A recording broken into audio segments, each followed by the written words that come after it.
Manana sosikevitra entina narenina ny toekaram-pirenena ny fikambanana Gondasy Kombavy manohana ny filoham-pirenena Era Jonar Mampianina avy any Mahajanga ny sehatra ny fizahantany moa ny tena nasian'izy ireo resaka tao anatin'izany. J'ai en anatin'ny fikambanana association membre de la plateforme de soutien au président de la République Era Jonar Mampianina avy ao Mahajanga izay ahitana fikambanana maromaro tahaka ny collectif des cadres, ny GGM, ny Gondasy Kombavy fanoana sy ny maro hafa. Dia tonga eto Antananarivo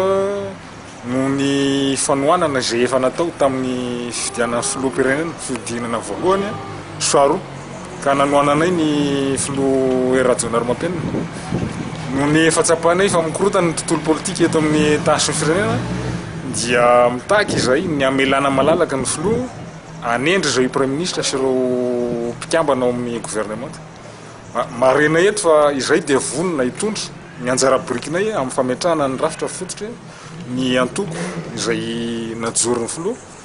ary andresy lahatra ireo ray aman-dreny sy ireo tanora namanay eny amin'ny faritra izay niaviana efa mba hampisy ny fahamarinana toerana fitondrana. Ny filoham-pirenena mantsy dia nametraka ho lahara-pahamehana ny fizahatany dia hampanetretena no ilazana eto fa manana sosikevitra sy paikady izay hoentina manatsara ny tahany fahatongavana ireo mpizahatany ary indrindra fa ny fampitomboana ny vola vahiny izay hoentina izany. Na ohatra amin'izany ohatra ny fanatsarana ny kalitao servika ary koa ny fitrandrahana ny harem-pirenena eny amin'ny faritra Eranosy.